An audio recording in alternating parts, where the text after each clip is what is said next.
Tanawa ninyo. Tanawa kinsang ilang gialagaran ug kinsang ilang gisimba. Mauning mga butanga ang gikasukan karon sa Ginoo, ang iyang ginahilak tungod gibuwat sa Dios ang tao para mosimba niya, para alagaran ng tinuod nga Dios, pero ang mga tao nibiya sa kamatuuran. Ang mga tao nibiya sa tinuod nga Dios. Ganahan kong makabalo mo nga walay laing makaluwas ninyo, walay laing makatabang nato, ug walay laing angayan daring dapit kun dili sa Hesukristo lamang, dili ang mga Diyos-Diyos, dili ang mga ribulto. Only the blood of Jesus can cleanse you, can forgive you. Only the blood of Jesus can satisfy you. Gipakamatyan ta ni Jesus 2,000 years ago. Sa Jesus lamang ang makaluwas ninyo. Walay lain, the Bible says, know the truth and the truth will set you free. John 14:6, Jesus said, I am the way, the truth, and the life. No one comes to the Father but through Jesus Christ. I just want to tell you, serve Him. Serve Him. Ang ayan nimong kahadlukan ang Ginoo. Simba siya samtang aduna pay panahon. Kung dili nimo alagaran ang Ginoo, gialagaran nimo si Satanas. Kung dili ka magpagamit sa Ginoo, kung dili nimo ihatag ang imong kinabuhi diya sa Ginoo, magmahay ka sa kulihan. Walay lay makaluwas nimo kani. Kani? Di ni makaluwas nimo.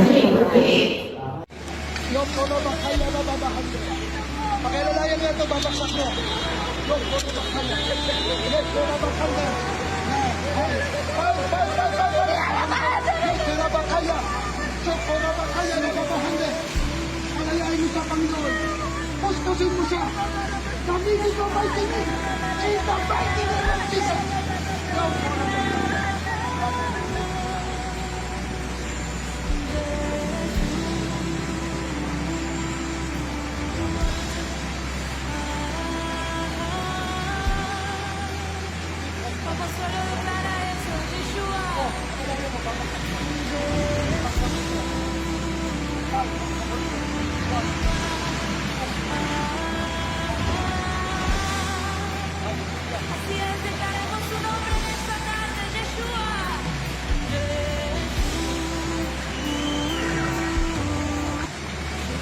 Hey guys! Kamusta? Namiss nyo ba ako? Namiss nyo ba ang Sanrio? Ako ay busy at abala sa ginagawa ko for today at nandito ako sa kusina dahil walang signal dun sa sala, no? Kamusta? Lahat ba kayo ay kumain na? So, dito tayo, no? May nakita akong videos regarding kay Princess Alexa Balgos, if I was not mistaken.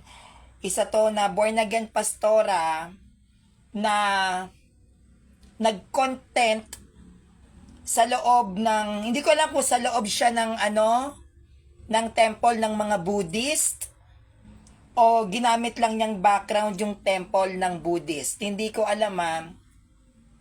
Ito yung problema sa mga ibang content creator, sa totoo lang. Ito yung talagang problema sa ibang content creator, yung pumapasok o lumalagpas na sa limits para lang panoorin ng mga tao. Dito tayo sa labas.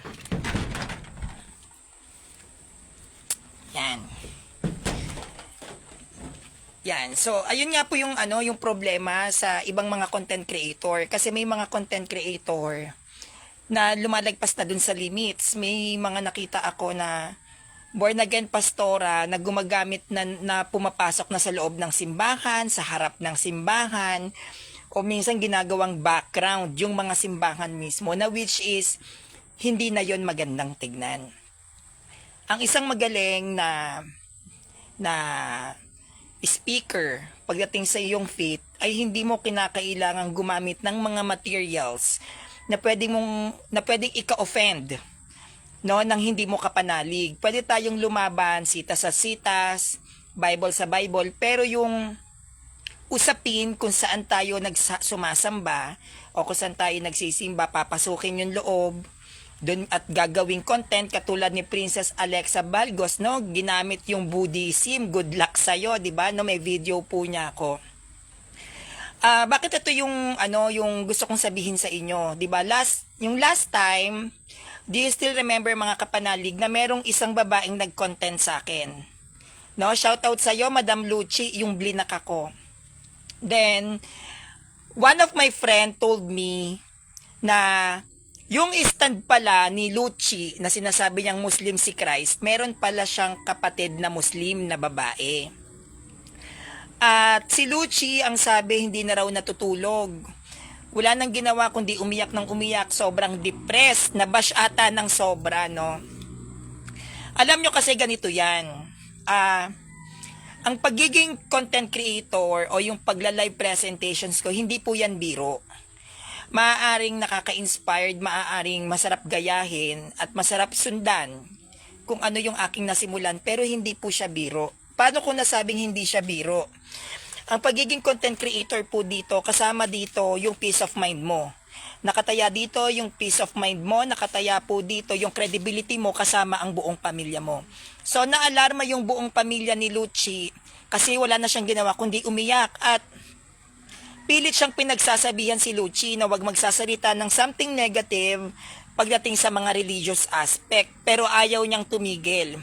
Si Lucci ay isang SPED teacher, no, totoong guru siya, pero sa SPED, parang yung SPED yata, yan yung may kapansanan. Siguro yan yung bulag, pipi, bingi, yung mga nagtuturo siguro siyang maturuang magbasa tong mga may kapansanan, yun yung kanyang profession. Ngayon, nakarating na yata dun sa mismong school kung saan siya nagtuturo, yung ginagawa niya sa social media, at ultimo yung directors, doon kung saan siya nagtuturo na paaralan, ay sinisita na siya na mali na yung ginagawa niya, no? At nagkaroon siya ng matinding depressions dahil namatayan siya ng asawa, na sadyang nag-aalala yung family ni Lucci kung paano nga ko kontrolin. Ang sabi ko nga po, bilang isang Katoliko, talagang nasagasaan niya yung faith ko bilang isang CFD. Pagpapasensyahan ko siya. Kasi hindi naman ako pumapatol sa babae talaga, napilitan lang ako sa kanya, kasi nag-live siya tungkol sa akin eh. Pero, kung hindi siya titigil, hindi lang ako. Maraming mga Katoliko ang magagalit at magre-react sa kung papaano siyang maglatag ng aral. Kasi syempre tayo ay sumusugal, nakikipagpuyatan para ilaban yung faith natin. Tapos hindi naman tayo pwedeng magbigay ng pasensya sa isang babaeng magtuturo sa social media na sasabihin si Maria ay isang Diyos, si Kristo ay Muslim. Maaaring may mga Katolik na iintindihin siya, pero hindi lahat magiging ganon yung pag-iisip. May mga Katolik, kahit yan ay mababaw o malalim, pag ikaw ay sumaling ng doktrina ng simbahan, lalaban at lalaban yan. Kaya sabi ko nga sa kanila na kung ayaw ninyong tapakan at masagasaan, huwag kayong mananagasa ng ibang faith. Ngayon, kung mananagasa kayo ng faith ng iba, ng mga Protestant, mananagasa kayo, make sure kaya nyong ipagtanggol yung faith na meron ka. Hindi yung sugod ka lang ng sugod, atake ka ng atake. Pag inatake ka naman ng kalaban mo, hindi mo na kayang ipagtanggol yung paniniwala mo. Hanggang sa magkokos yan na ma-depress ka. Akala nila kasi si Sanrio pag naglalay, madali, easy, petiks, hindi po. Ako ay dumanas ng matinding pambaba sa social media na halos magkaroon ako ng mental breakdown. Kaya nga laking thank you ko kay Lord na nakayanan ng isip ko. No, na napanindigan yung pagiging live debater ko, napanindigan na mag-presentations ako live, pero napakahirap. Akala nila madali lang kasi si Sanrio nakikita no. So, ganun din sa Born Again Pastora na nakita ko din yung videos na nagla-live presentations, hindi ko alam kung sa loob ng temple ng Buddhist yon o sa ginawa lang niyang background yung Buddhist. Kahit yan ay hindi Christian, kahit yan, katulad ng Buddhism, hindi naman yan mga Kristiyano, matuto kayong gumalang sa kanilang sambahan. Hindi batayan ang pagiging magaling na speaker para mang-insulto ka kung saan sila sumasamba. Hindi batayan para masabi na tunay kaming simbahan ni Kristo. Hindi batayan yon para insultuhin mo kung saan sila sumasamba. Kasi para sabihin ko sa inyo mga Protestante, ang Buddhism religion yan. Wala pang Protestant, may Buddhism na. Ang alam ko nga, wala pang Christianity, may Buddhism na If I was not mistaken kasi alam ko ang nauna, either Hinduism or Judaism. Pero pag sinabi kasing religion, yan yung mga ancient faith o yung mga matatanda o katutubong pananampalataya base sa pinaniniwalaan nila. So yung mga Protestant wala yan, bagong sibo lang yan. No, bagong sibo lang yan. Kaya tignan nyo, katulad ng kay Sakalamseng, nandito, di ba? Sugod ng sugod. Ngayong ako ay rumesbak, si Sakalamseng ng INC, tumikom ang bibig. Hindi ba? Yung isang, born again, nagsabi, si Kristo daw, Muslim. Nung ako na naglatag, ngayon, nagiiyak daw. Kasi nababash. Kapag tayo ay papasok sa isang sitwasyon, siguraduhin yung handa kayo. Hindi kayo artista, mga bugoy. Hindi kayo nagla-live para lang maging artista at maging supermodel kayo. Pag kayo ay gumawa ng isang bagay, siguraduhin yung kaya nyo. No? Siguraduhin ninyo na kaya nyong panindigan. Kung ano yung paniniwala ninyo, hindi kayo dapat iiyak-iyak dyan. Pinasok-pasok nyo yan eh. 'Di ba? O ang sabi nung born again na pastora, si Lucci, na tawag niya to, gusto niyang sumikat. O ngayong binigay sa iyo ni Lord, hiling mo yan, gusto mong sumikat. O ngayong binigay sa iyo, iiyak-iyak ka. 'Di ba? Binigay sa iyo ngayon, eto namang si Sakalamseng ng INC, baby. Baby, bebe, Sakalam, bebe. Ito naman si Sakalamseng. Hamon-hamon, laban-laban, debate. Nung pinarating sa moderator, nagkaroon ng sariling platform kung sa kami maglalaban, ayun, bumahag ang itlog, 'di ba? Kapag tayo ay meron tayong papasukin na isang bagay, dapat alam natin yung pinapasok natin at alam mo kung saan mo ipapasok. Ay, anak ko na, bibig na to talaga ang Sanrio. Alam mo yung pinapasukan mo. Pag ikaw papasok sa isang butas, dapat alam mo kung anong butas yan dahil hindi lahat ng butas dapat pasukan. Diba? Pag alam mong hindi mo dapat pasukan ng butas na yon, wag mong pasukan. Kasi mamaya, paglabas mo, nako, baka mamaya may peanut brittle sa dulo. Ay, ang bibig na naman ng Sanrio. Baka mamaya, paglabas mo doon, hindi mo pala kaya. 'Di ba? Pag tayo ay papasok sa isang butas, dapat alam mo na yung butas na pinapasukan mo. Hindi yung dahil lang sa nakakita ka ng butas, pasok ng pasok, tira kung tira. Hindi ganun yon. Pag-aaralan mo yung dapat, yung mga bawat sitwasyon. Kaya ko ba to? Pag ito ba, pinasukan ko, kaya ko ba to? 'Di ba? Katulad nung sa, let's say for the SDA, si Kuya Amek, di ba? Tsaka yung strongman Alado. O, di ba? Live, SDA, Rebulto, Jos Johnson sa loob ng simbahan. Nung idinimanda ng Knights of Columbus, public apology, hindi pala kayang panindigan. Di ba? Alamin natin yung mga boundaries natin. Dapat alam natin yung mga limitasyon natin. Hindi yung sugod kayo ng sugod. Lalo na sa bansang Pilipinas, ito ay katolikong bansa.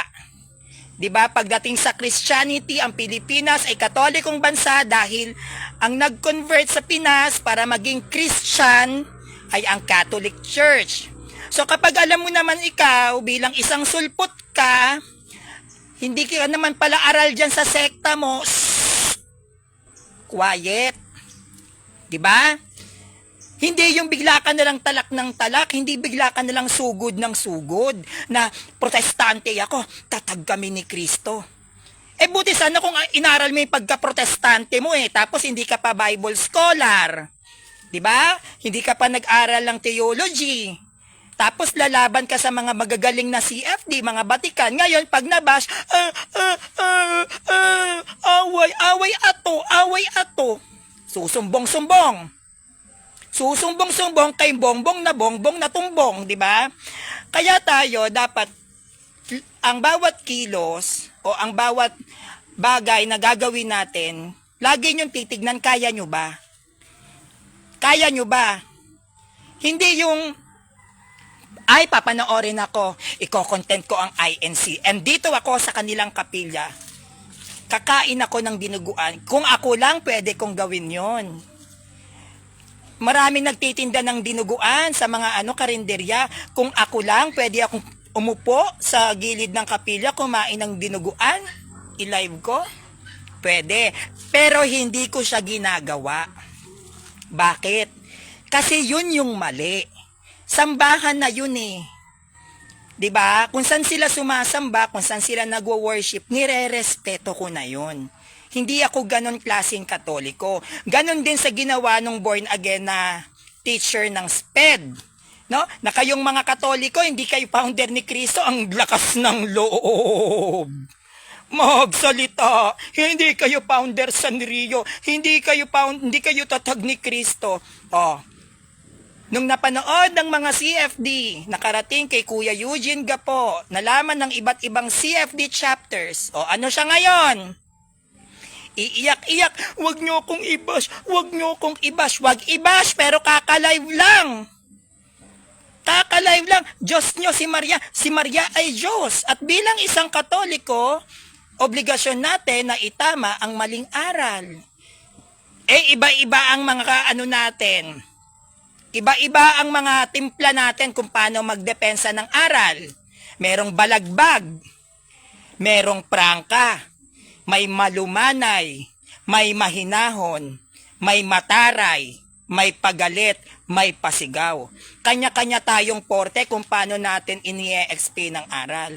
Tapos pag nabash, ang sisisihin, ang babastos ng mga Katolikong to. Matapos mang bastusin ang simbahang Katolika, nung dumepensa ang Katoliko, kami ngayon ang naging bastos.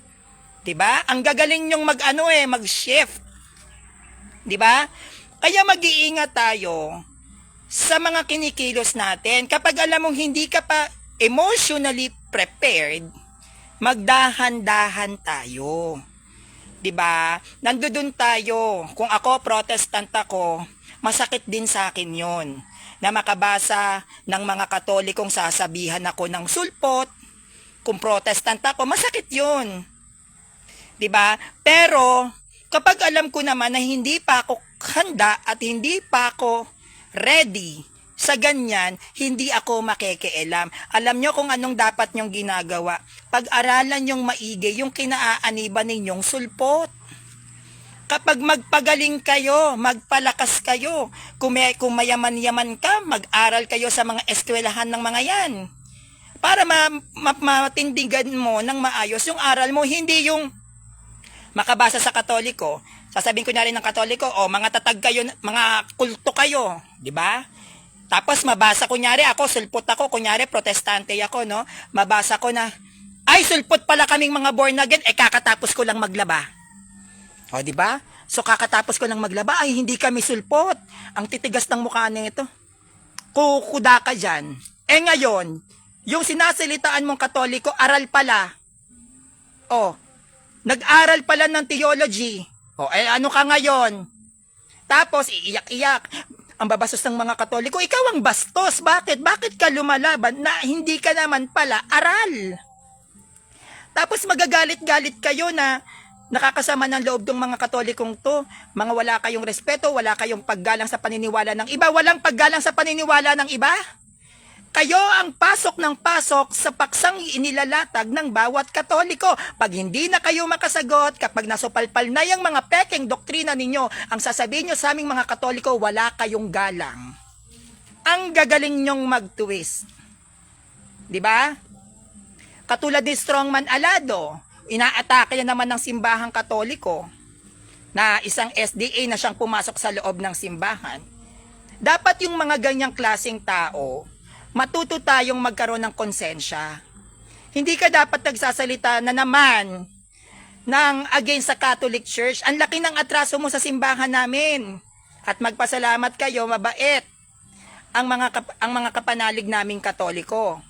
Nagawa pa rin kayong patawarin. Sana kahit papano magkaroon kayo ng konting konsensya at hiya. Mahiya tayo na sa kabila ng ginawa mong kabastusan, sa loob ng aming simbahan, nagawa pa kayong patawarin ng mga kapanalig naming Katoliko. Magpasalamat kayo, pero kung ginawa nyo sa INC yan, try nyo. Kaso kayo sa kapilya ng INC, magagaganyan kayo. Ewan ko lang kung hindi kayo damputin. Try nyo yan dyan sa mosque ng Muslim. Pasukin nyo yung Muslim. Isa-isahin nyo kung anong meron sa loob ng mosque nila. Ewan ko lang kung makalabas pa kayong buhay. Baka maging kilawing baka kayo doon o kilawing kambing, 'di ba? Bakit kayo Kayong mga sulpot kayo, wala kayong ibang ginawa kundi atakihin ang Catholic Church. Bakit hindi nyo try atakihin ang Hinduism, ang Judaism, ang Buddhism, ang Islam, Taoism? Bakit Katoliko ang paborito ninyong atakihin? Mapa-Iglot, mapa-El Sorianing, mapa-Born Again, lahat kayo. Nagpipreach kayo sa harapan ng aming simbahan, ang mga Katoliko lumalabas at pumapasok ng simbahan ng tahimik at payapa. Kayo pa galit. Kayo na nga ang sumasabay sa misa ng aming simbahan. Nandiyan kayo sa harapan, public preaching kayo. Ang iingay ninyo, meron pa, ay, may bago ng ganon, di ba? Meron ng bagong pakulo na ganyan sa mismong pampublikong lugar. Tatayo ang pastor ng born again, yung babae, ganon. Kaya nyong gawin yan kahit sa harapan ng aming simbahan, pero wala kayong naririnig sa amin. Tapos kami pa yung sasabihan ninyong bastos. Ngayon, kapag lumaban ng mga Katoliko sa mga kabastusan ninyo, kami pa masama. Pero hindi nyo kahit kailan inisip yung mga limitasyon ninyo bilang mga sulpot kayo. Tama ba yon? Kung gawin kaya namin sa inyo yon, nagdagwo-worship time kayo, tapos magpa-street mass yung pari namin. Ewan ko lang kung kayanin yung street mass ng Katoliko sa Pinas. Sige nga, anong mararamdaman ninyo? Tapatan din namin yung worshiping nyo. Magsabi kami kay Father, ang pagsamba ng born again tuwing Sunday, mag-street mass tayo dito. Tapatan natin tong mga to. Kayong mga iglot kayo, tapatan din namin yung pagsamba ninyo ng Sunday, doon din kami sa tapat, street mass. Labanan tayo. Bakit hindi ginagawa ng simbahan yan sa mga simbahan ninyo? Bakit wala ni isang Katoliko ang nagtangkang pumasok sa mga kapilya ninyo at sambahan ninyo para babuyan at bastusin yung nasa loob? Bakit? Dahil hindi yan tinuturo ng aming simbahan. Hindi kami tinuruan ng aming simbahan na babuyin, bastusin at lapastanganin ang sambahan ng hindi namin kapanalig. Kahit na visit kami sa inyo, never nag-attempt ang bawat Katolikong aral at hindi aral na pumasok sa loob ng inyong mga sambahan at pagbabastusin kayo. Kayo lang ang gumagawa niyan sa amin. Bakit? Kasi alam ninyo na ang aming simbahan ay bukas palad para sa lahat. Alam ninyo na ang aming simbahan ay para sa lahat ng mga tao. Sa dami ninyong mga sulpot na lumalait sa aming mga kaparian, ang aming mga pari ay tahimik na ipinagdadasal na sana makonvert kayo. Sa dami ninyong mga sulpot na nagtatangka sa buhay ng mga Katolikong depensor, ang mga Katolikong depensor ay patuloy na inilalaban ng aming doktrina nang hindi kayo binabantaan sa buhay. Sa kabila ng marami ninyong pangahamak, mapaitsura, mapaestado ng buhay, mapa-gender identity, o kahit ano pang sitwasyon ng isang Katoliko, kahit kailan, kaming mga Katoliko ay hindi nang himasok sa mga personal ninyong buhay. Dahil hindi yan tinuturo ng aming simbahan.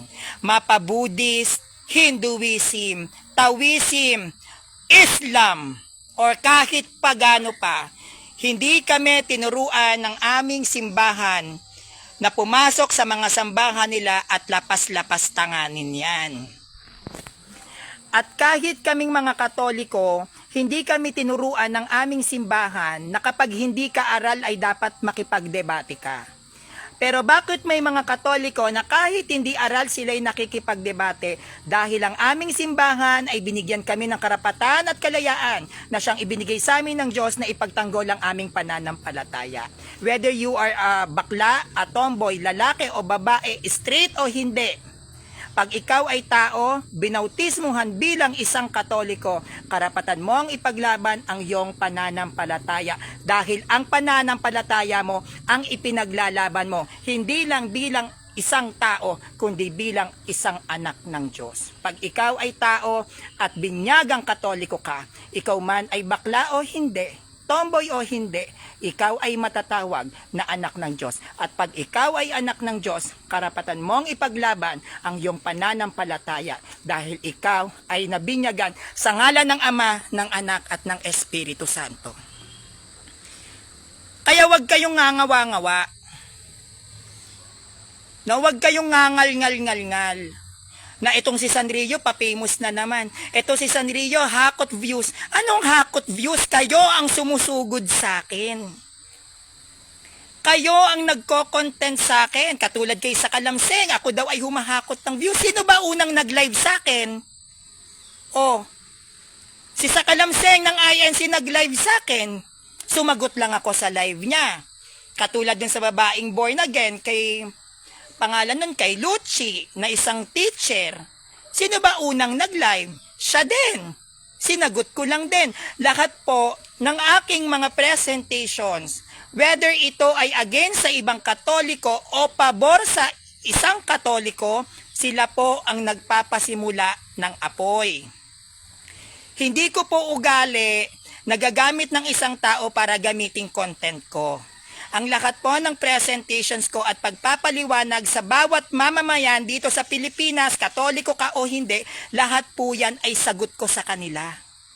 Kapag ako pinitek at inunahan ninyo, magsasalita at magsasalita ako, hindi ko pinanonood yung mga taong sinisira yung kredibilidad ko bilang isang CFD. Pero kapag nakita ko ng isang sulpot, winawalang yan ninyo ang aming simbahan o naglalatag kayo ng maling aral, karapatan ko bilang isang binyagang Katoliko na ipagtanggol ang aming simbahan. Bakit? Dahil hindi po lahat ng Katoliko ay aral. Hindi po lahat ng Katoliko ay may alam. Kapag inayaan natin silang magturo ng mga aral na hindi angkop sa katuruan ng ating simbahan, maaaring ang mga hilaw na Katoliko ay maniwala at maligaw ng landas. Kaya ako bilang isang Katoliko, no, talagang inilalaban ko yan at hindi siya ganon kadali. Kaya wag niyong gagayahin ang Sanrio na, ay si Sanrio, content creator ito, gayahin ko to bukas. Hindi. Madedepress kayo. Baka pag mahina-hina ang isip mo, pwede kayong mabaliw. Totoo yan. Hindi nyo alam kung gaano kabigat ang epekto ng bashers. Imaginein mo mag-isa ka nagsasalita. Buong tao sa Pilipinas ang makakalaban mo. Pag mahina-hina ang self-confidence mo, pag mahina-hina ang isip mo at hindi mo alam kung paano mo pangahawakan ang mga ideas na ibinabato sa'yo, mapapraning ka. Nakakapraning po itong ginagawa ko. Akala nila kasi, pa-sweet, pa-cute. Hindi. Makatagpo ka ng isang Katoliko na, na magaling at pilit kang binabantayan sa post mo. At habang nagla-live ka, nagsasalita siya, nakakapraning yun. Magkaroon ka ng kalaban na alam mong mas magaling sa'yo, tas naka-live ka, ang hirap nun. Magkaroon ka ng live presentations mo na meron kang nakabanggang isang Katoliko na maraming followers, tas binash ka ng mga followers nila, ang hirap nun. Magkaroon ka ng kalabang Protestant na marami palang kaibigan, at magtawag ng Protestant, mag-isa kang lalaban sa sinasabi mo, live. At on the spot ang tanungan. Hindi pwedeng, wait lang, iisipin ko. Ay, wait lang, magugugil ako. Hindi, kailangan on the spot. You have to answer that question. Lalo na't kapag categorical yan. Kasi yung ibang content creator, ang ginagawa lang is, nag-i-istorya lang. Kunyari, tungkol sa kanilang buhay-buhay, o kung paano yung buhay nila maging Katoliko. Ako kasi, hindi lang sa pagbibigay ng how can I say, moral values, hindi lang aside sa moral values yung pagla-live ko. Nagkakaroon ako talaga ng question and answer presentations. Talagang sinasagasaan ko lahat ng hindi Katoliko. Alam nyo naman po yan, di ba? Mapa-Islam, INC, MCGI, Mormons, Born Again, Jehovah's Witness, SDA. Kung ano pang sulpot ang pwede dito sa Pilipinas, lahat yan nakabangga ko. Imagine ninyo sa dami ng mga taong, sa dami ng mga denominasyon at religion na hindi Katoliko ang nakabangga ko, isipin ninyo kung gaano kadami ang bashers ko. Isama pa natin ang mga org na galit sa akin. Isipin ninyo kung paano ko siya nagagawang kayanin. Hindi po siya ganon kadali. Hindi siya ganon kadaling tignan. Ay, madali siyang tignan pero hindi siya ganon kadaling gawin. Kaya sana, no, sa mga Protestant dito na nagko-content creator kayo o yung nagsasabi na gagayahin ko si Sanrio, aawayin ko si Sanrio para maraming views. Ang bawat views na meron tayo na tinatanggap, malaki po ang consequences niyan. Yung bawat pangalan na meron tayo na si Sanrio, sikat na sikat, palakpakan, famous, malaki po ang consequences niyan. Hindi lang po yan for a display. Kapag ikaw ay nakilala, expect mo triple ang bashers mo. Bakit? Nandyan ang inggit. Mapakatoliko o hindi katoliko, kapag ikaw ay inaangat ng Diyos, may bashers ka dyan. Kalawa, dadami yung magbabantay sa'yo. Anong magbabantay? Aantayin kung kailan ka magkakamalit madadapa. Ikatlo, sisiraan ka sa lahat ng taong nakapaligid sa kanila. Kilala si Sanrio, yes. Kasi sa dami rin naman kasi na naging debate ko, na kumalat din sa social media, malamang makikilala talaga ako. Hindi lang po dahil sa iniisip nyo na si Sanrio nakilala kasi magaling, matalino. Hindi, kasi mga sikat din naman yung nakalaban ko. Sineshare din ng mga nakakalaban ko yung mga mga nagiging debates namin. Kaya nakikilala talaga ako. Hindi lang dahil sa may mga Catholic na supporters ako, nakadepende din yon sa kalaban mo. Lahat naman po na nakalaban ko, hindi naman din po basta-basta. May imam, may hadid, meron talagang pastor, si Late Wimpitan, founder yon ng isang organization. Ang mga gumabay sa akin noon, mga hindi rin naman basta-basta. Si Kuya Nash, ano yon? Si Kuya Nash nasa dulo ng dila ko. O, may sariling platform sa TikTok. Si Kuya Rasha Vista. O may sariling platform naman sa Facebook, yung Russia TV. O pumasok pa ako ng Templar of Truth. Talagang yung sa akin, wag kayong magtataas ng kilay kahit sa mga sulpot kung bakit sikat na sikat ang Sanrio. Ang dami ko naman din po kasing pinasukan, nagradyo ako. O sa Mapa Metro Manila, Mapa Visayas, naradyo ako. O Mapa Cagayan de Oro, naradyo din ako. Yung mga nakakalaban ko, pinaghirapan kong talunin, pinagpuyatan kong pinaghandaan yung mga presentations ko. Kaya kung ano man ang inaani ko ngayon, hindi yun dahil sa nagla-live lang ako, kasi pinagtrabahuhan ko yan. Namuhunan ako dyan. Kumbaga namuhunan ako ng pagod, ng hirap, ng puyat, kahit ang kalusugan at kaligtasan ng buhay ko, itinaya ko dyan. Marating ko lang to. Kaya yung mga bago-bago, na nagsasabi na, ay gusto ko maging ala Sanrio ako, o kaya yung mga Protestant, ay kailangan makalabang ko to si Sanrio para maraming manood. Ang aking kinalalagyan, yan ay nakuha ko dahil po pinaghirapan ko yan. Kaya nga po pansinin ninyo, pagdating sa mga bashing, hindi na ako masyadong nagre-react. Kasi sanay na po kasi ako dyan. Hindi katulad ninyo, maaaring panoorin kayo ng maraming tao, pero yung aftershock ng bashers, hindi nyo yan kakayanin. Yan ang pinakamahirap, yung aftershock, yung magtawag. Kasi iba yung nagla-live ako ngayon, di ba? Iba yung nagla-live ako ngayon na pinapanood ako. Iba pa yung after kong mag-live na magtatawag ang sulpot. Tas mababasa mo yon. Iba pa yung i-edit yung videos mo, ipopost sa mga FB nila. Isa din yan kung bakit din ako nakilala. Dahil sa bashers, inedit yung mga mukha ko, inedit yung videos ko, kinalat sa iba't ibang Protestant page. O nakita na mga Protestant, nag-follow kay Sanrio. Sino ba tong Sanrio na to? Kaya ako nakilala, pero yung nag-follow naman sa akin yung mga Protestant, hindi naman nila ako tinitigan. Binash nila ako. Libo-libo ang mga bashers ko at hindi ko sila kayang kontrolin.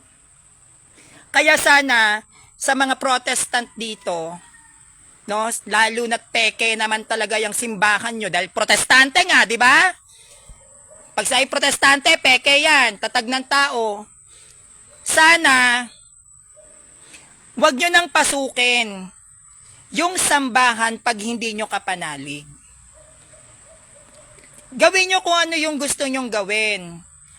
Pero yung darating kayo sa point na ultimo sang gusali ng aming simbahan, papasukin nyo, mali na yon.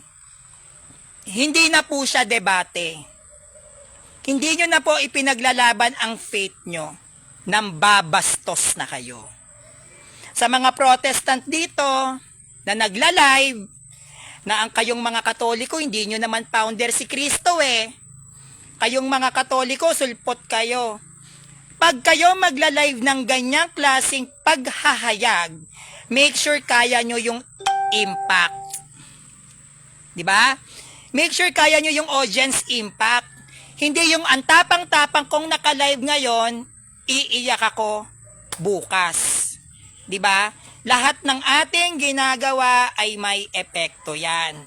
Ang social media, pag tayo ay nagsasalita, hindi po natin hawak ang opinyon ng bawat tao. May matutuwa, may hindi matutuwa sa'yo.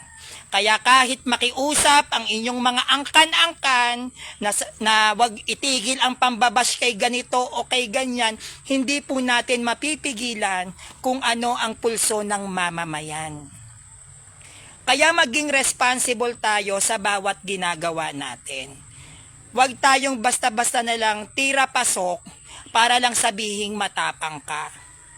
Ang tunay na matapang, pinag-iisipan yung bawat hakbang na ginagawa sa social media. At kapag gagawa ka din ng isang hakbang sa social media, make sure na kaya mo siyang panindigan. Dahil isang maliit na maling hakbang o isang maliit na pagkakamali ninyo, mahihirapan na kayong makabangon. Iba po ang mga mamamayan sa social media. Kaya sa mga nagpaplano na si Sanrio, siraan natin, mag-eco-content natin yan para maraming manood. Si Sanrio, gagawa natin ng storya para maraming manood. Gawin nyo. Lahat ng strategy gawin nyo, basta make sure kaya nyo. Kasi lahat po ng laban na pinapasukan ko, kinakaya ko. Hindi po ako pumapasok sa isang laban na hindi ko kaya. Lahat ng nilabanan ko, kaya ko at tinalo ko. Kaya wag sasama ang loob ninyo kapag may mga Katolikong nagre-react. Dahil kayo mismo ang nagsimula ng kabastusan. Kung hindi kayo nagsasalita against sa aming mga pare, against sa aming mga simbahan, against sa aming mga sacred images, tahimik sana mga buhay nyo. Pero dahil patuloy at patuloy ang pangwawalang yan ninyo at pambabastos ninyo sa loob at labas ng aming simbahan, hindi po kami mananahimik, lalo na ako. Kaya kung magtatangka kayong idikit-dikit yung mga mababantot nyong pangalan, sa fresh na pangalang Sanrio, make sure kaya nyo kung tibagin. Kaya nyong ipaglaban yung mga inilalaban ninyo dahil tandaan nyo, hindi mananalo ang protestante sa simbahang Katoliko. Tandaan nyo yan ha? Bago tayo magtapos, hindi kayo mananalo lahat ng protestante dito sa simbahang Katoliko. Bakit? Dahil kayong mga protestante, kayo ay binuo ng Biblia. I repeat, kayong mga protestante ay binuo lang kayo ng Biblia. Kaming mga Katoliko ang bumuo ng Biblia mismo. Kaya kung walang Katoliko, walang Biblia. Kung walang Biblia, walang sulpot, walang protestante. Pag walang sulpot, walang protestante, walang pastorang sulpot at walang ministrong sulpot. Kaya utang na loob nyong lahat sa aming mga Katoliko, kayong mga sulpot na naglipa na dito sa magandang bansang Pilipinas, napakaliit pero ang daming sulpot. Utang na loob ninyo sa amin kung bakit kayo nag-e-exist ngayon. Dahil kung hindi kaming mga Katoliko ang nagdesisyon na buuin ang Biblia, wala kayong lahat dito sa Pilipinas. Kung hindi nagdesisyon ang Catholic Church na buuin ang Biblia, walang Martin Luther ngayon. Kaya magpasalamat kayo. Ganon ka mapagbigay ang aming simbahan. Dahil ang Biblia ay binuo ng aming simbahan para sa mga mananampalatayang Katoliko lang. Hindi namin yan pinaghirapang buuin para magtatag kayo ng kulto. Binuo ng simbahan yan para mas lalong lumalim ang pananampalataya ng mga Katoliko because the Bible is a Catholic book, not a Protestant book. Paano nyo tatalunin ang isang simbahan na gumawa ng isang aklat na kinokopya nyo lang? Kaya kayong mga sulpot, lahat ng aral nyo, kopya. Kopya kanino? Sa orihinal na simbahan, founded by Jesus Christ, the Catholic Church. Kaya kaming mga Katoliko, kami ay kinasisihan ng Holy Spirit. Lalong-lalo na ang aming simbahan. Because our church, which is the Catholic Church, we compile the Bible. We are the responsible kung bakit meron tayong calendar and meron tayong early Christians. Kaya kahit anong tumbling at pagsisinungaling ang gawin nyong mga sulpot kayong protestante kayo, hindi nyo kahit kailan matitibag, matatalo at mapapamalian ang one true holy Catholic Church. So yun lang po, maraming salamat at sana nakapagbigay ako sa inyo ng maiksing dialogue ngayon kasi sobrang dami ko pong ginagawa, no? At napilitan akong mag-live dahil kay Beshi Christian Ray Garcia, no? Sa aming pag-uusap. Pero ganun pa man, lagi nyo pong tatandaan bilang tayo ay mga Katoliko, tayo ay kaanib ng simbahang Katolika, wala pong nakakatakot sa protestante. Hindi mananalo ang protestante sa ating mga Katoliko dahil ang ginagamit nila na aklat sa kanilang pananampalataya, Catholic Church po ang bumuo niyan. Bakit Catholic Church ang bumuo niyan? Dahil tayo lamang ang kinakasihan ng Holy Spirit na binigyan ng authority at karapatan na bumuo ng aklat na gagamiting pananampalataya sa ilalim ng Christianity, and which is, this is a religion. Anong religion ito under ng Christianity? Only the Catholic Church. Kaya yung mga protestante na yan, magnulos diri kayo, mag-isip-isip kayong maigi kung ang pananampalataya ba na kinaaniban mo, yan ay original o peke. Dahil kung ang pananampalatayang kinaaniban mo ay protestante, hindi kayo original church. Kahit kailan, ang isang religion ay hindi protestante. Kahit kailan, ang tatag ni Kristo ay hindi rin protestante. Ang tunay na tatag ni Kristo ay isang relihiyon sa ilalim ng Christianity, walang iba kundi ang nag-iisang Catholic Church na itinatag sa bayan ng Jerusalem at inilipat sa bayan na nagkakabunga, walang iba kundi sa bayan ng Roma na siyang binigyan ng bansag ng Anglican Church na tinawag na Roman Catholic Church. Under sa pangunguna, sa ilalim at sa pangunguna ng nag-iisa na Santo Papa ng ating pananampalataya, ang kauna-unahang Santo Papa, si Apostol Pedro. Nasa atin ng 12 apostles, nasa atin ng mga relics, maging kay Christ, lahat ng historical sites ng Christianity, nasa atin yan. Wala pong nakakatakot sa sulpot. Hanggat maaari, mas gusto ko na lang po talagang magturo at mag-preach na mag-preach. Pero kung hindi titigil ang bunganga ng mga protestanteng ito kakapanira sa ating simbahan, magdadala na po talaga ako ng siling labuyo at sisilihan ko yung matatabil na labi nyo. So yun lang po, maraming salamat and please subscribe to my YouTube channel, Sanrio TV. Salamat po and God bless you.